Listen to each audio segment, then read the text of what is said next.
Hello, everybody. Welcome to Behind the Scenes. My name is Elizabeth Blumenthal, and I'm the Deputy Cultural Attaché at the U.S. Embassy in Warsaw. We are so delighted that you are all able to join us tonight, despite the nice weather. And we are even more delighted to introduce our special guest this evening. Mike Knoblochem is the president of Global Film Music and Music Publishing at Universal Pictures, which basically means he oversees all aspects of music and soundtracks for the studio's films.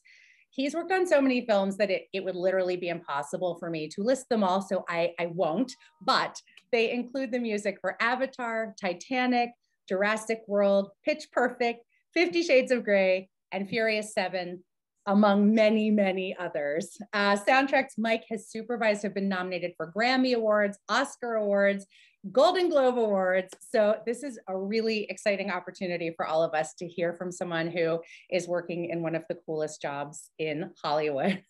Mike, thank you so much for being here. We are so excited to talk to you tonight. And to our audience, thank you for coming. You've sent in some great questions. So we're going to cover as many of those as we can.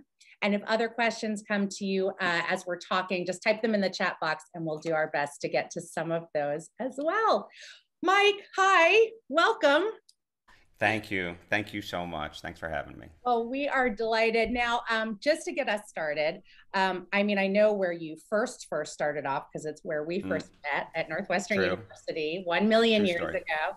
But to get us started, could you sort of talk a bit about your career path and kind of what took you from Northwestern University in Chicago to Hollywood and to the amazing job that you have today? Sure. Thank you for that.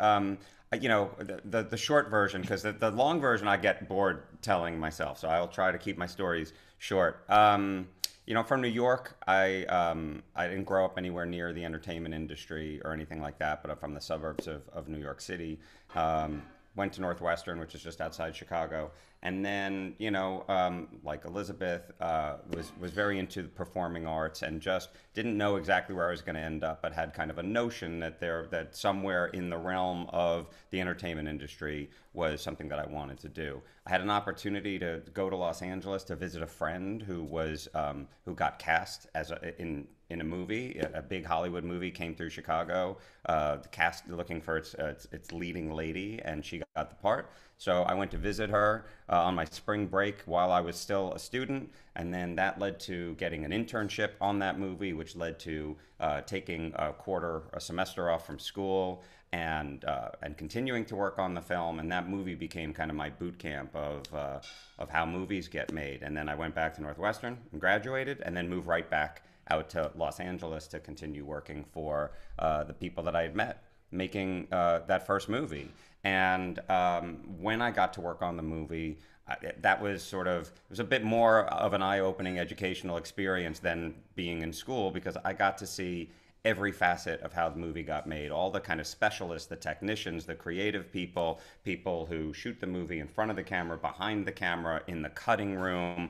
And what I learned very quickly is that it is dozens, if not hundreds, of specialists, people with incredibly specialized roles who come together as this big collective to get any one movie up on the screen. And then in addition to that, there's the whole business environment around them. There's the business of studio executives and agents and managers and producers. And so it was really a great way for me to see firsthand and get a real kind of boot camp type experience of the whole process and the whole environment. And so I had a vague notion of like, this is where I want to be, but I still had to figure out exactly where that was. And I had a big kind of aha moment working on that movie, which was there are people who make music specifically for film. And I'm a musician. I played in bands as a kid. I have an ear for music. My brain is kind of wired for music. I always talk about it as like, you know, not like to sound too self-aggrandizing, but like I know that like I hear music in a way that like I don't know if everybody, when I listen to music, I know I'm hearing it almost like a language that exists in my brain. Like, you know, as if, you know, I just got dropped on a desert island and there's people who speak some language that nobody else speaks, and I go, that language is built into my brain. And so when I learned that there are composers and music editors and engineers and orchestrators and songwriters, producers specifically making music for film, I got to go like, that's where I want to end up. And then the big challenge for my first few years of my career was like how to get there. And I got to continue working for filmmakers, but they weren't particularly musical people, and the job wasn't putting me anywhere around music, except that I was in the filmmaker environment.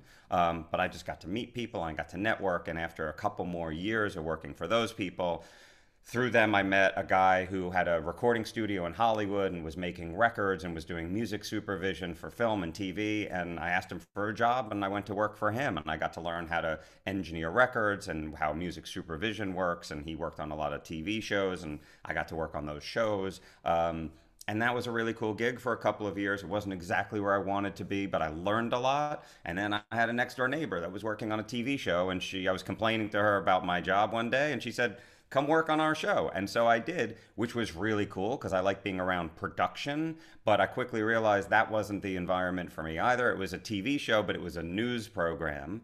And as cool as that was, my brain is definitely not wired for news. News is all the things I was bad at in school. So every day's show was like a really hard homework assignment for me that I wasn't cut out for. But even there, I got to learn more about production. I got to work on the music for that show as kind of an incidental part of my job. And then I had like one big break that, you know, everyone hopefully gets their one big break, which was, I was a couple years into that job and about to have at a fork in the road. I was either going to have to sign up for another season of that show or figure out my next move. And I was in somebody's office, and you have to remember, Elizabeth's not, but I'm a very old person. And so all of this for me happened before, this was like the dark ages, before email and before the internet. And if you wanted to reach people, you could call them, you could write them a letter, you could send them a fax, which was, I think, worse than writing a letter. And so I was sitting in somebody's office, and I picked up a special edition of a trade paper called The Hollywood Reporter.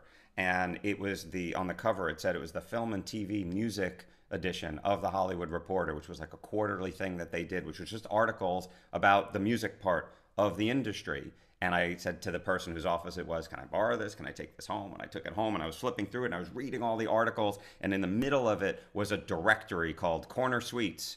And it was just a directory, literally names, titles, mailing addresses, phone numbers, and fax numbers of everyone who had an important post overseeing music for film and television. And I went home and I wrote a letter to everyone in that directory.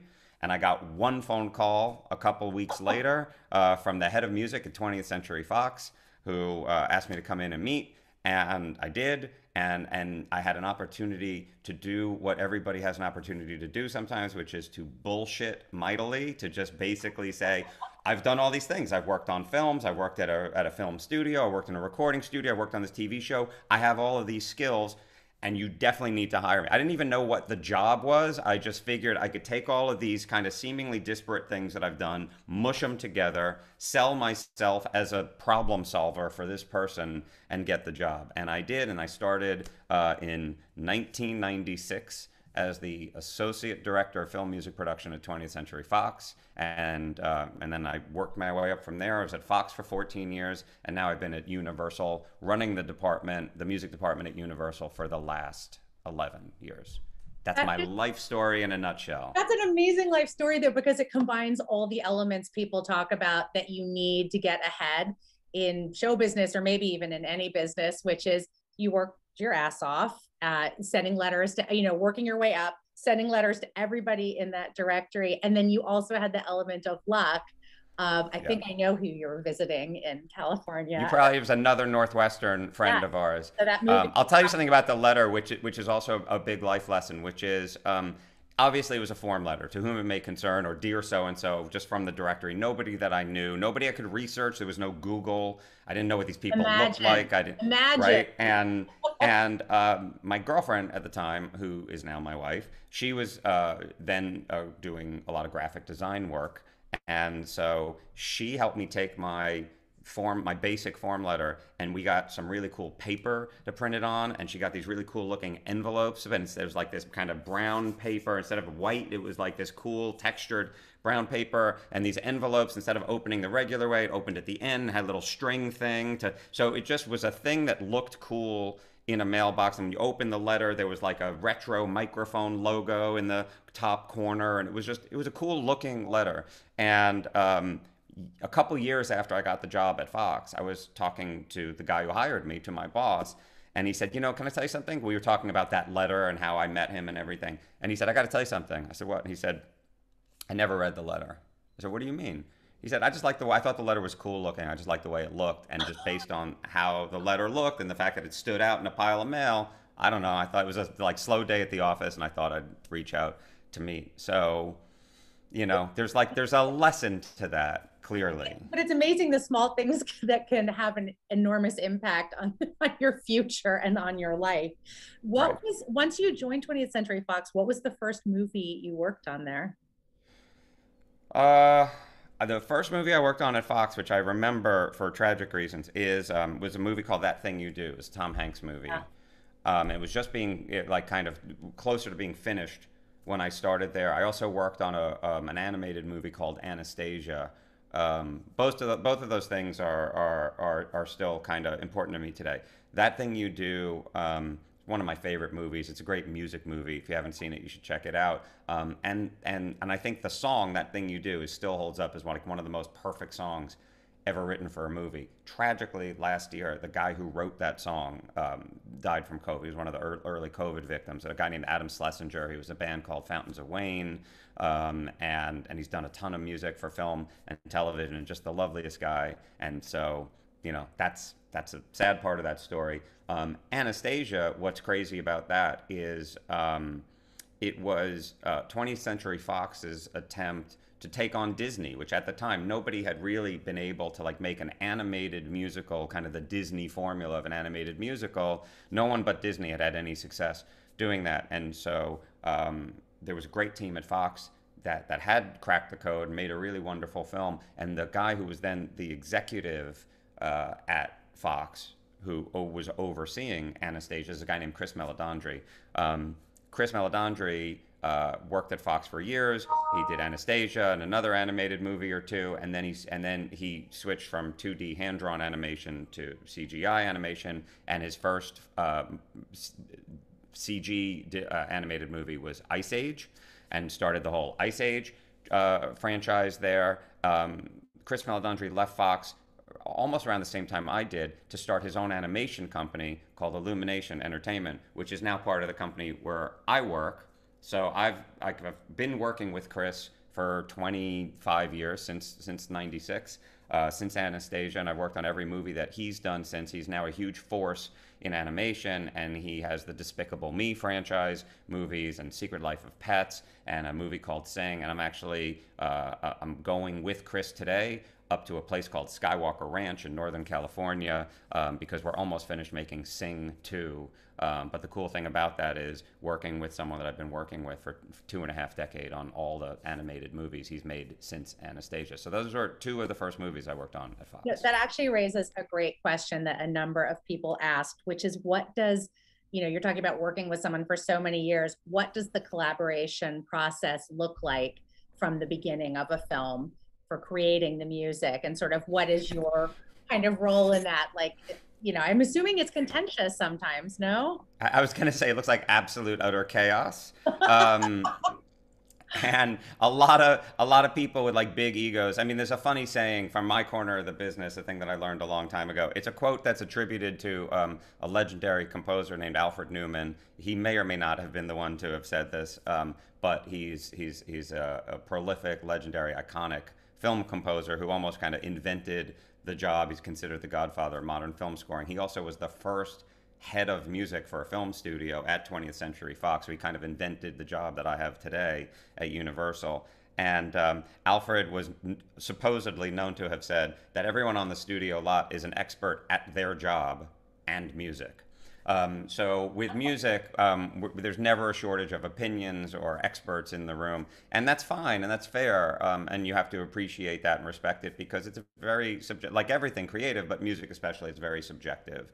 And so everyone's entitled to an opinion. And sometimes the job is to just manage whose opinion is the most important, who's the decider, it's not always who you think. Sometimes it's the director, sometimes it's not. Sometimes it's the producer, sometimes it's the studio people. But what my job entails is to get the key stakeholders kind of around the table as early as possible to just align everybody's appetite and expectations and just get clarity on what are the goals and objectives of this project. And every movie is unique. Every movie's music requirements are completely unique and different, and that's kind of what makes my job exciting. Is I have this diverse portfolio of projects that I get to work on. But from project to project, we're finishing a Jurassic World movie now. It's a big franchise for us, and the Jurassic World movie, if you read the script, it's dinosaurs breaking out of their cages and terrorizing people and all of that. And you read the script and you go, well, then what would the music requirement of a Jurassic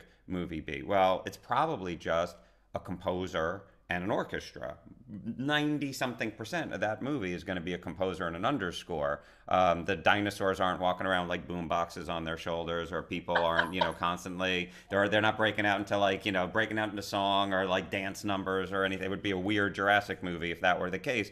So you go into that very early on understanding, let's make sure we have the right composer. Let's have the budget and the resources to be able to deliver the score. And that one, I'd say that's maybe a bit more straightforward than if we were going to make the next Pitch Perfect movie, for example. You read that script and just the words on the page will tell you, there isn't a page in the script where someone's not breaking out into a pop song or, an original song or an existing song. And so you can really get, kind of scientific about how to break that down. What does this movie need, and what are the song requirements? And you can start by asking dumb questions like, are the songs in the script the songs we're definitely going to use? Let's start there. What if those songs are too expensive? What if they're just not good? What if this script was written a couple of years ago and the movie's going to come out a couple of years from now? Do we want to be cooler? Do we want to be fresher? Is this, what if we can't get the rights to this Beyonce song? What else could we put in that? So for a movie like Pitch Perfect, we're going to spend a lot of time in a conference room kind of breaking down every creative choice, and then not just sort of what is it going to be on paper? Who are we going to get to do that? Who's going to make the music behind the scenes? Are the actors themselves going to sing? Are they going to sing on camera? Or are they going to, do we have to go into a studio and pre-record the music before we get on set to shoot the music? What's going to happen before production, during production, and then in post-production, where a lot of the heavy lifting happens for music? What are we expecting to happen there? So the process, the choice, song choices, the creative choices, the budget, the schedules, and all of that rolls up into appetite and expectations. The best way we can set people up for success is to make sure that everyone's appetite and expectations are in check. If we're working with filmmakers and they've got dollar signs in their eyes and just $10 million worth of music aspirations for the film, but then we look at the budget and they've got $100,000, how are we going to reconcile? Are we going to get more money, or are we going to limit the song choices? And there's always ways to save money, and there's definitely ways to spend money, but we're pretty good. I have a whole team of people. I don't do any of this single-handedly, but I think the best team in the business, that we're really good at knowing, kind of doing that creative matchmaking. Sometimes a director will show up and say, I know exactly what I want to do, and I know exactly who I want to do it with. And if that checks out for us and we like those choices and it all seems affordable and doable and everyone's available, we go, great. And we have a much easier job to do. Sometimes a director shows up and goes, I have a kind of a vague idea of what I want to do, but I don't really know who I want to do it with, or I thought I wanted so-and-so, but they're not available. And can you help? And then we become the built-in music supervisors of that project, and we get to work very closely. We always end up working closely with the filmmakers, but sometimes we work more closely with the filmmakers because we become part of that team to do kind of like to be a collaborator on the creative side, to do kind of people matchmaking. If a director shows up and says, who should score my movie? I love that. That's a great opportunity for me. And then we get into like kind of matchmaking mode. Who makes good music? Who would make good music for that film? This director would get along with this composer. Let's put them in a room together and see if they like each other, and all of that. So, I mean, I could go on and on about all the kinds of different things that come up, but that's, all anything and everything to do with music, starting from the second someone hands us a script all the way through the process until a finished movie's up on the screen. I mean, it sounds like I mean, just from what you're saying, it's more gratifying when they come in and they don't have such a clear idea because you get to have so much creative input. When you get the script, I mean, okay, obviously with like a Jurassic thing, you're like, yes, ominous underscoring for scary Yes. dinosaurs. And that is such an important part of a movie. I'm someone who watches movies that are scary like that. As soon as the Me music too. starts, I'm like, oh my God. But for other kinds of movies, do you start to get an idea of what you think it should sound like from reading the script? Not just like a Yeah. Jurassic kind of movie, but I mean, you're reading it and you're already thinking, oh, what would be super cool here, or who would sound great here. Does that start right from the beginning?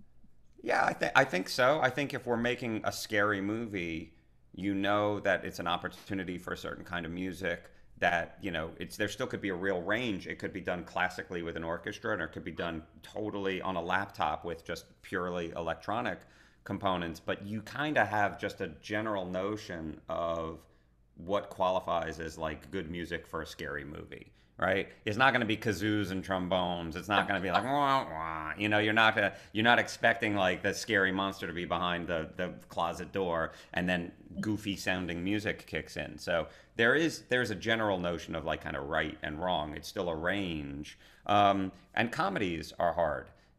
Comedy, scoring a comedy can be really difficult these days because if you could do it really classically, it might sound a little old fashioned, a little bit uncool, but there are certain kinds of comedies that you could score with like kind of a cool, like sloppy rock, gritty rock combo, like, I'm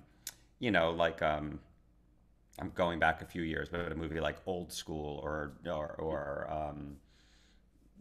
Knocked Up, or like with like the Judd Apatow kind of movie, like those movies have more kind of song score or score that sounds like it could be the instrumental track from a song, but it doesn't sound like somebody fired up the composer. I mean, an orchestra and went kind of full classical on it. But again, that can be shaping music to any kind of narrative is an art, and it's hard. And there's people who've had great success making music who don't understand that there's a whole other skill set required to make music that supports a narrative and that tells a story. So it's a particular skill set, and we try not to. There are composers who are good at certain things, and there's some composers who are good at a lot of different things. So you don't want to see an art. Composers are artists, right? And they have thin skins. It's like everybody has some amount of an ego, and it's hard to get a bunch of artists together and try not to let people's feelings get hurt, I guess. Like if you're a composer and you're making music for a director, it's kind of a service job in a way. It all rolls up to having a boss, and the boss is the movie, and the movie up on the screen has to sound good. So there are composers who, one of the most important parts of the gig for them is to have a thick skin, because most of the conversation people are going to have with them is to tell them what's bad about their music. Because if a that's like composer, art up there. That's their it whole is. being up there. Exactly. Yeah. So if a composer shows up and says, here's a bunch of cues I've done for the movie, let me play them for you," and the director hears them and he says, "Well, this one's not right, and it needs to be more this and less that, and this one," when a cue is great, when a piece of music works great, generally it's kind of like you have some people in a room and you put something up and it works perfectly, and everybody goes, "Oh my God, yeah, that's like unanimous decision. That works great, right, everybody, right?" It's like it's kind of like instantaneous and unanimous. When something's not working, that's when the wheels come off the whatever the expression is, but it can get kind of hairy, because then you kind of get into like, well, I think it's good. Well, I don't think it's good. Well, whose decision? Well, that's what the composer came up with. Well, the director doesn't like it, and then it just and so you just have to remember you're dealing with artists, and you want to be sensitive to kind of keeping people you know, how egos in check and healthy and all of that, but getting the work done. So you know, my job, you know, kind of covers all. Sometimes I just become like a therapist for a living and try to kind of like help people get through what can be a tough Oh, you're process. still good. You're still good. It's just that one. Exactly, exactly. And sometimes, you know, director shows up and he'll say, you know, I love the music of this rock band, you know, and I want that guy to score my movie. And we go, okay, he's never scored a movie before, but there's things we can do. We can bring in some kind of support team resources and sort of surround that person with some, you know, kind of give them kind of a trial by fire, kind of like on the job training of how to do what they do. Like M83 is a good example. Like a few years ago, we made a Tom Cruise movie called Oblivion with a director named Joe Kosinski. And Joe Kosinski showed up and he said, when I was writing this script, like all I did was listen to M83 music. Like in my head, M83 is the soundtrack to this movie. And M83 is a band, but it's really a guy. It's a young French guy named Anthony Gonzalez from France.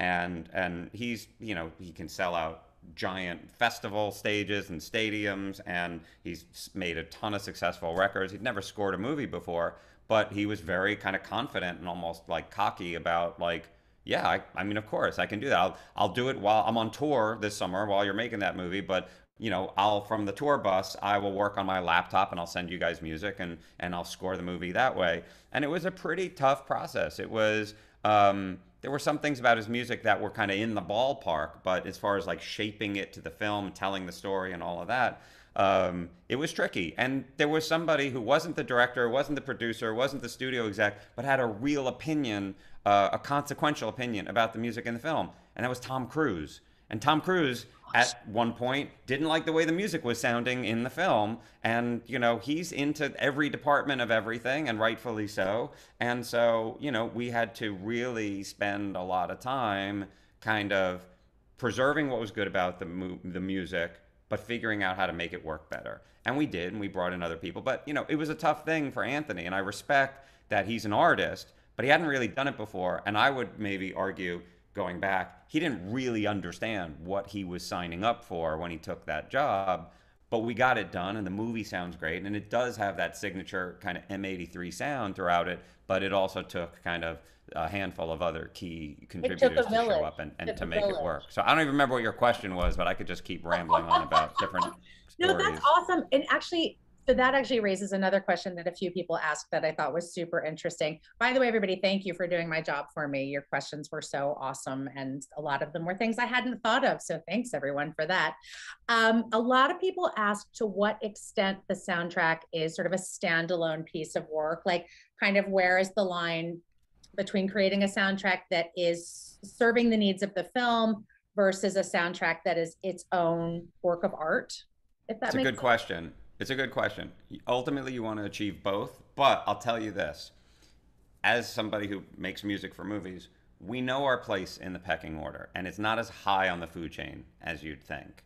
And that's because, like I said, we serve this, it all rolls up to the movie that's on the screen. So much so that to be good at the job, there's kind of this understanding that, like, if you go see a movie and the movie's amazing, you see some people walking out of the theater and one says to the other, like, what do you think? I love that movie. Movie works great. And then they say, well, what do you think of the music? And if the person says, you know, I didn't really notice the music, you go like, great, that's great, because they love the movie. They love the whole experience. It was immersive, and it just kind of, the whole thing washed over them. And if they go, I didn't really notice the movie, but I loved the didn't really notice the music, but I loved the movie, that's success, right?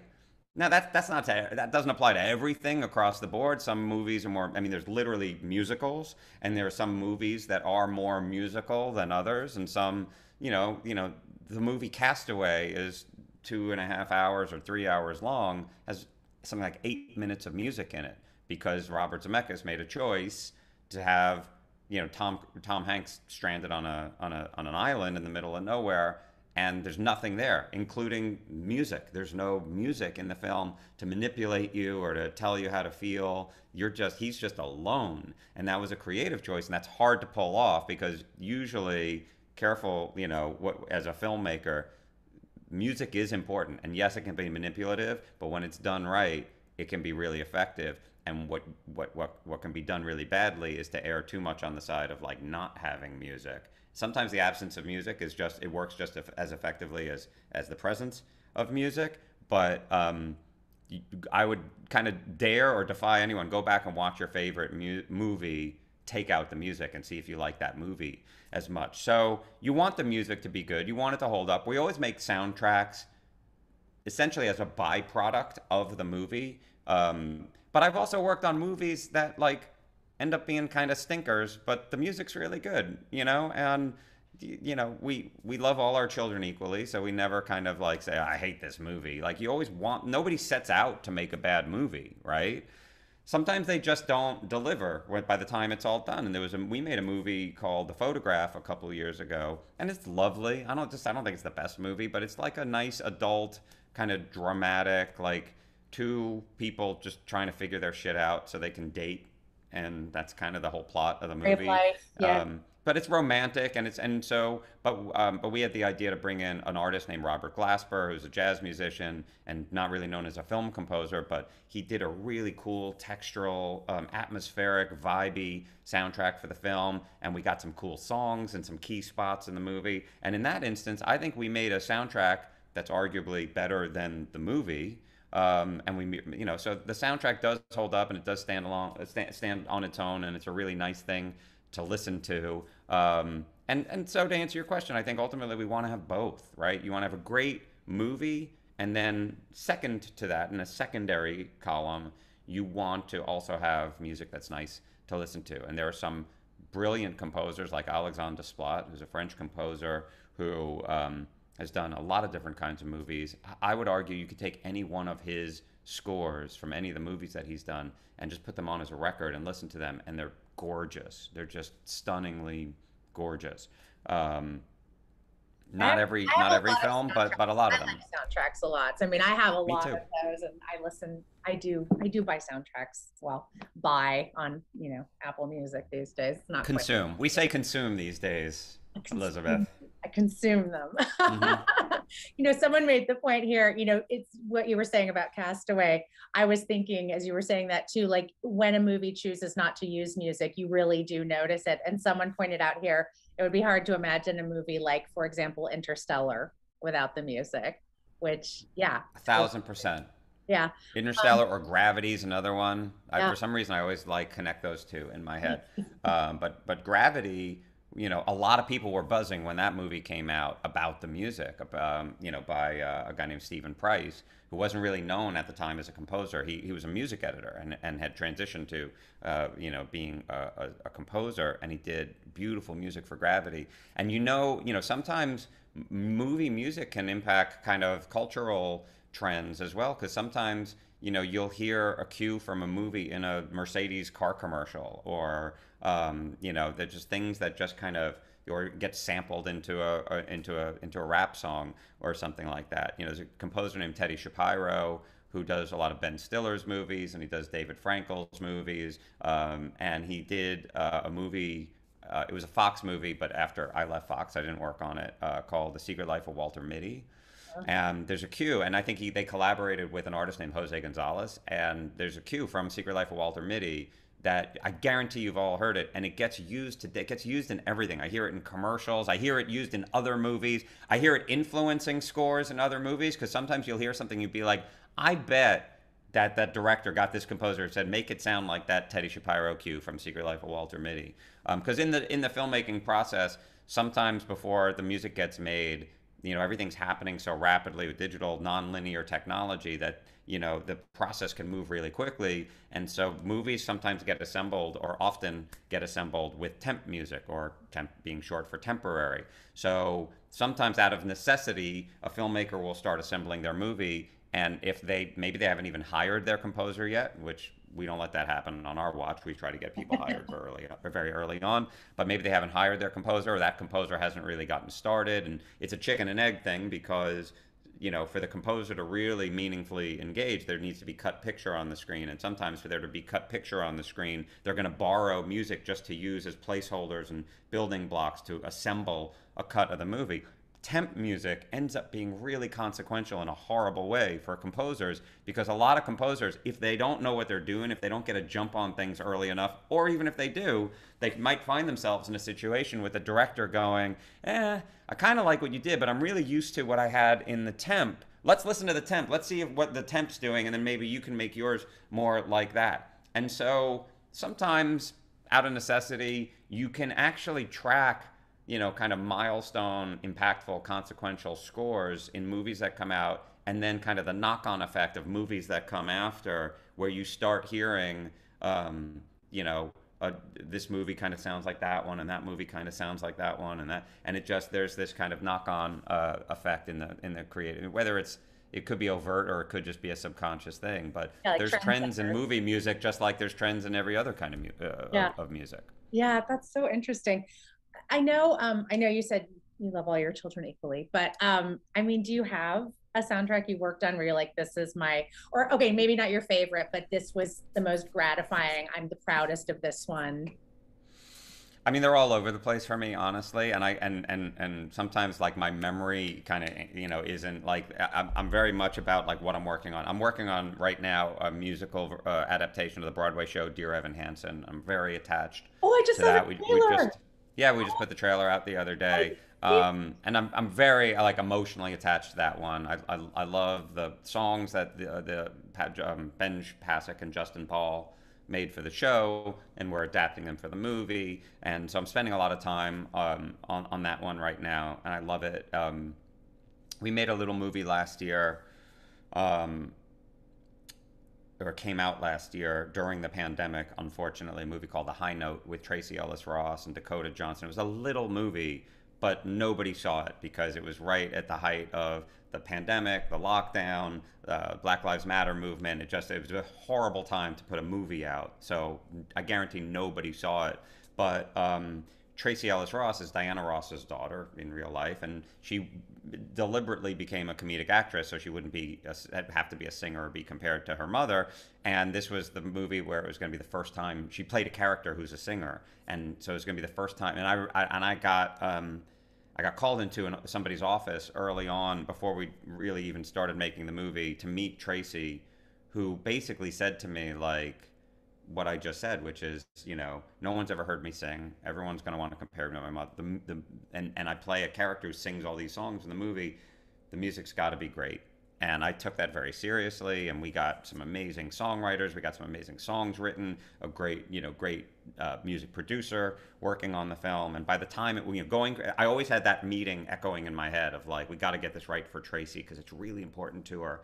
And the movie turned out, it's not a hugely important movie. It's a sweet little movie, but it has a great soundtrack with some wonderful original songs. And I was really proud of that one, and then really kind of brokenhearted when nobody got to see it. But honestly, I love the Despicable Me franchise movies. I loved, we did 3 50 Shades movies. Thank goodness it was only 3. That's not a franchise that should keep going, but we did some great soundtrack stuff on that. So my personal hit list from the last, decade is making, Happy with Pharrell for Despicable Me 2, or making See You Again out of a horribly tragic circumstance on Fast and Furious 7 as a memorial song, as a tribute to the loss of Paul Walker.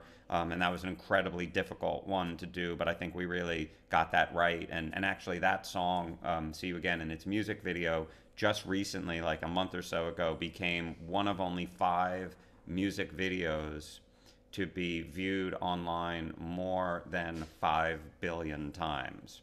So, I'm proud of that one. And then some things that haven't even come out yet. We just finished a Despicable franchise movie. We brought in a producer and artist named Jack Antonoff, who is a fantastic artist and songwriter and producer. And Jack produced all the songs in the movie and for the soundtrack. And we did some big stuff that I can't talk about yet because it's coming out next summer. But there are some that I get really close to and attached to, and I'm sure there'll be more. Hopefully there'll be more. Absolutely. Can I tell you a funny thing, Elizabeth? Because somebody in the chat said something like, "Say hi to John Williams." I just saw that go by.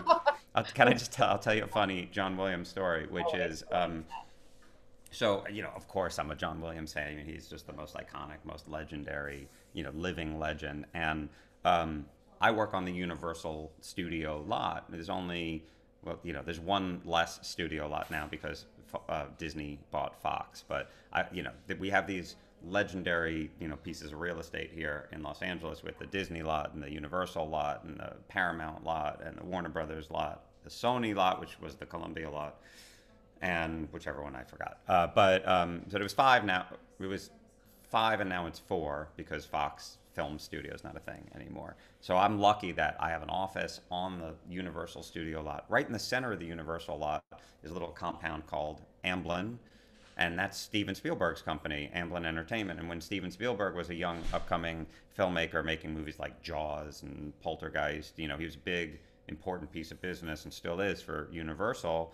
And Lou Wasserman, the legendary mogul guy who ran Universal Pictures, basically gave Steven Spielberg this little piece of land on the Universal lot. So like Spielberg owns the little tract of land where the Amblin compound sits in the middle of the studio lot. And because of Steven Spielberg's longstanding relationship with John Williams has an office there, and that office has a piano in it, and John Williams comes to work and he sits in his office, and that's where he writes his music, on the piano in his office on the Universal lot, which is a stone's throw from my office. But the Amblin compound is kind of its own thing. I don't get to go there unless I have a reason to. I work with the Amblin team, but right. Oh, if only, right? So, not that long ago, I was talking to an agent that I deal with, who is John Williams' agent, and we were just kind of shooting the shit, and I think we were talking about John Williams, and I said to him, what would be amazing?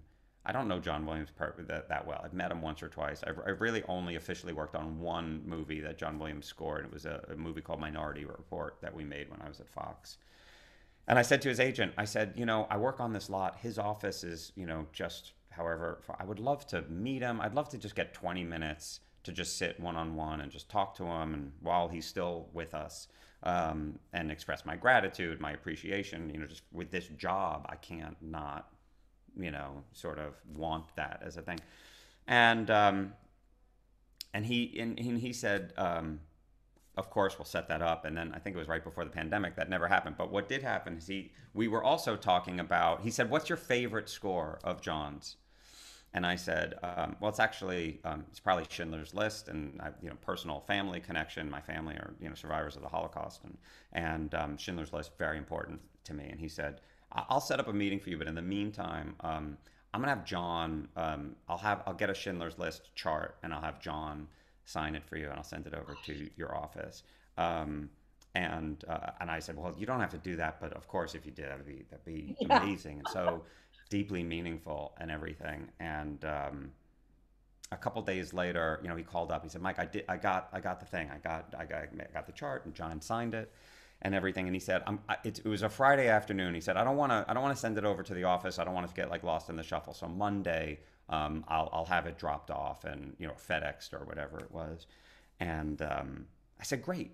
And then the weekend and the next week, and I kind of forgot about it just in the course of doing business. And then, it's a terrible story now to tell. And then I'd kind of forgotten about it. Like the middle of the next week, my assistant came in and she just looked like distraught. And she said, I have to tell you something. And I said, what? She goes, remember last week, so-and-so said they were going to send over the John Williams thing? I said, oh yeah, whatever, oh, bring that in. I never got to see, And she said, it arrived on Monday, and to keep it somewhere safe, I put it under my desk in the FedEx envelope that it came in, and the janitors came and they threw it away. Oh my God. And no. If my assistant were here, she'd be mortified that I'm telling the story. And I just was like, I couldn't. It was just like, I couldn't comprehend what she was saying. I was like, no. And then she said, well, I've called the facilities people. They're sending people to the city trash dump, and they're going to try to figure out. I said, no. Nobody should be digging through the city dump to try to. But then I didn't know what to do, because I knew I had to call the guy who sent it to say thank you. And And so I called them and I said, listen, I can't believe this, but I never even got to see it, and it ended up in the trash by accident.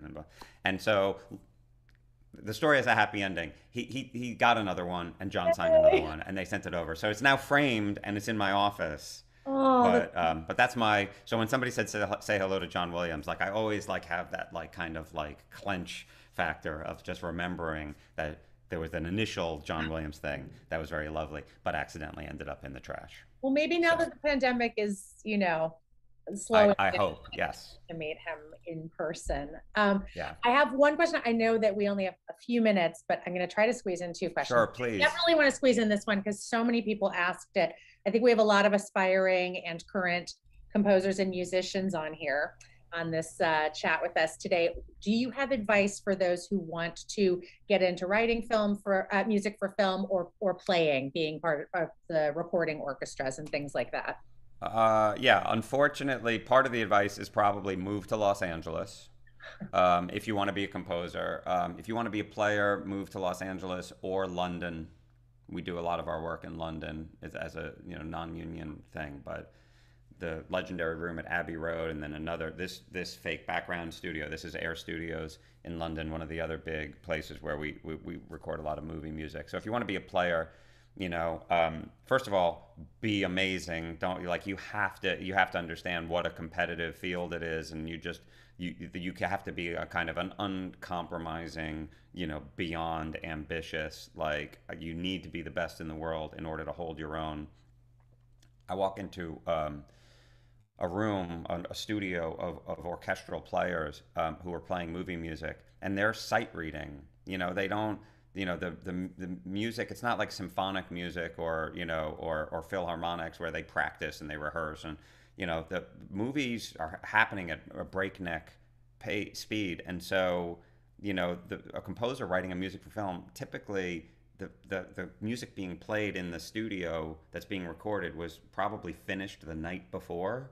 And so those musicians who were all top of their class at Juilliard and all of these kind of like world-class places, and they've all been playing their instruments since they were 4 years old, and they all have the most amazing, Stradivarius and Del Gesù and like amazing instruments on the planet.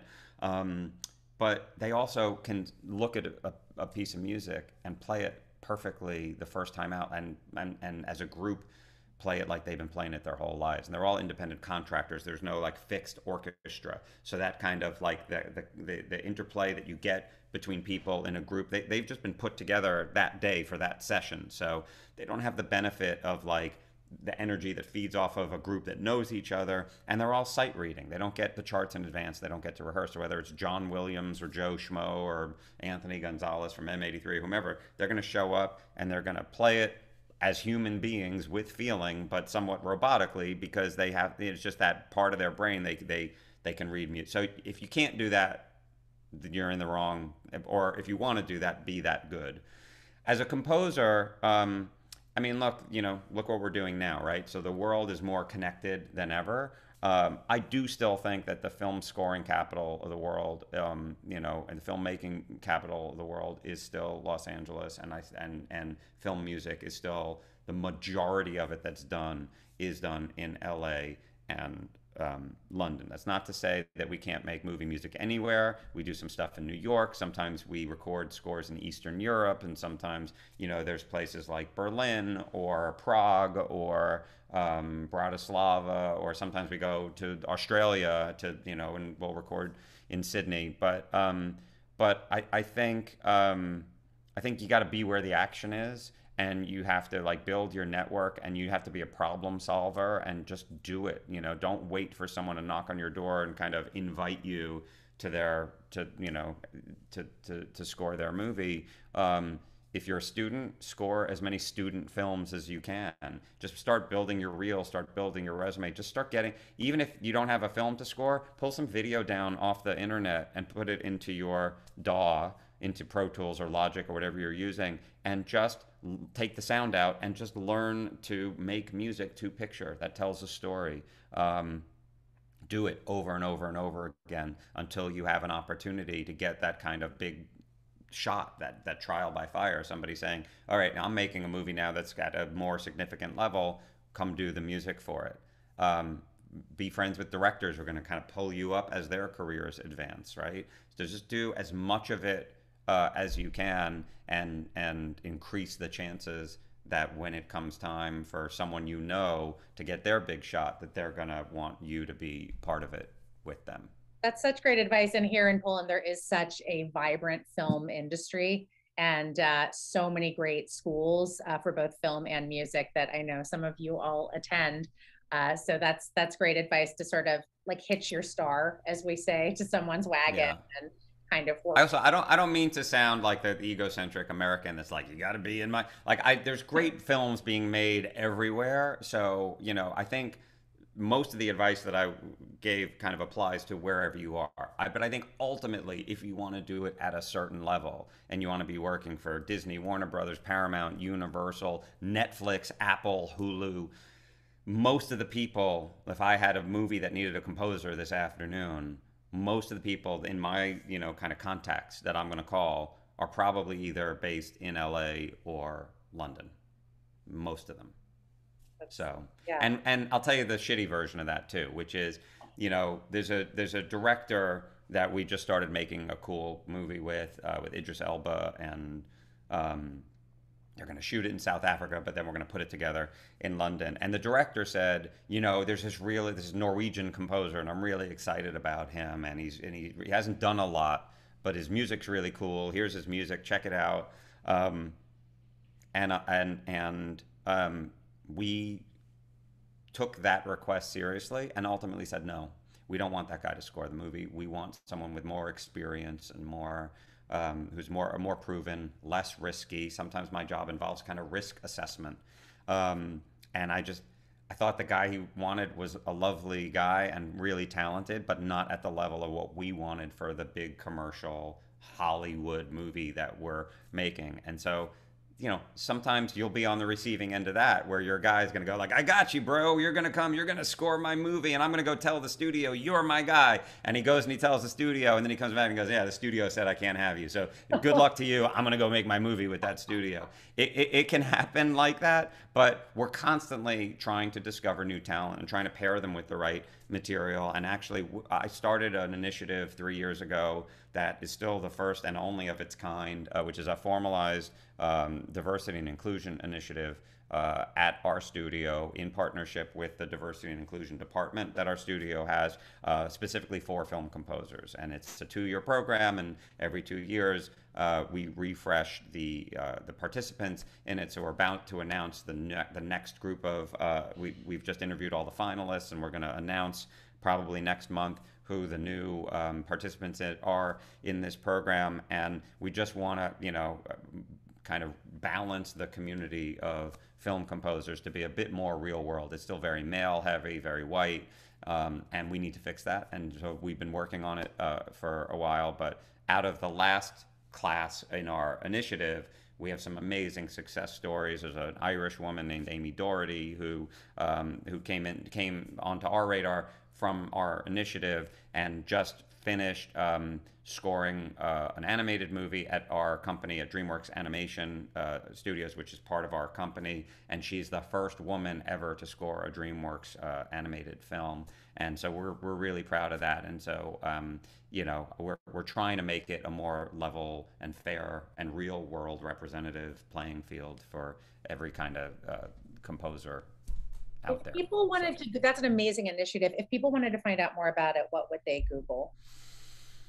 Universal Composers Initiative. The only thing is now it's going to be another like year and a half before we are into that. But for the aspiring composers here, there are other programs. Ours is the only kind of formalized initiative at a film studio. But ASCAP, which is a performing rights society in the U.S., ASCAP has a film scoring workshop. Sundance, which has a film festival and ongoing kind of initiatives throughout the year. Sundance has a very fantastic film scoring program that has kind of put a spotlight on some people who've gone on to do some big stuff. So, and I'm sure Poland has, I'm sure in all parts of the world, there are scholarships, there are initiatives, there are grants, there are opportunities, and you just have to seek them out and find any and all of those things that will give you the resources to just, get out there and make music.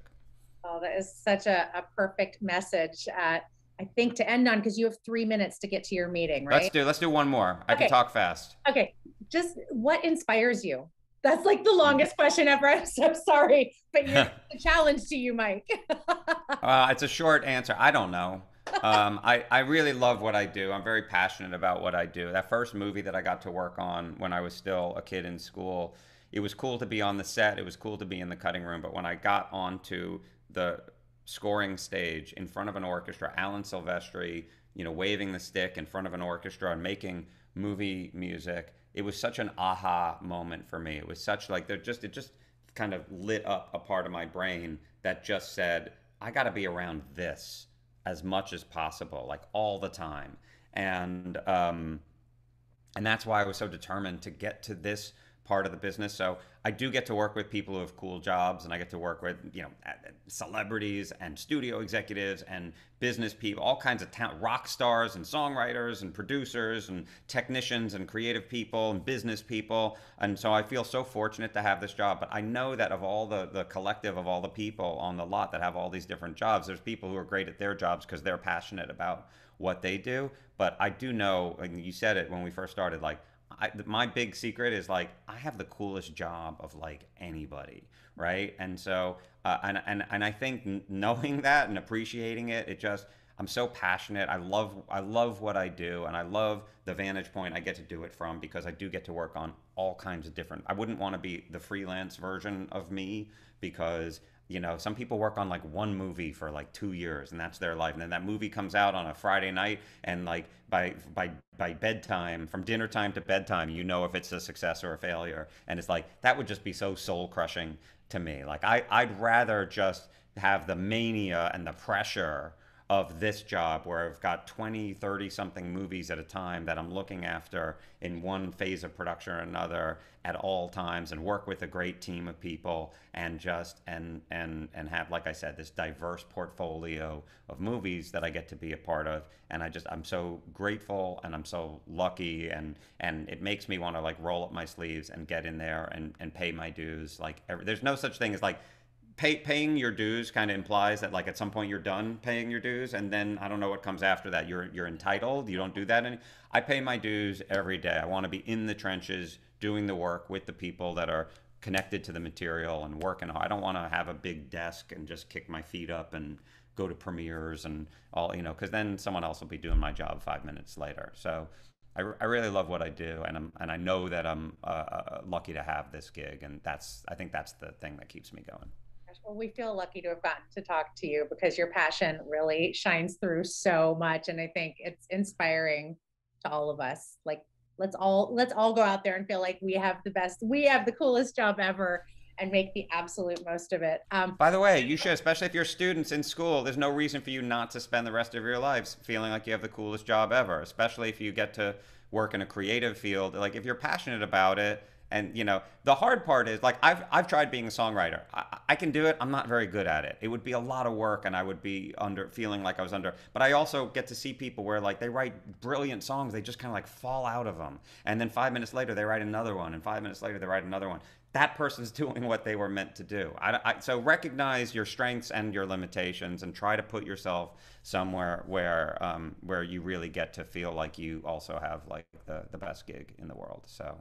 Well, I see Thank you for having me. Coming through the chat. Thank you so much, and hope to talk to you soon. And to all of you, thank you so much for coming. Follow us on Facebook to find out about similar events in the future. And have a great evening, everybody. Take care. All right. Bye, guys.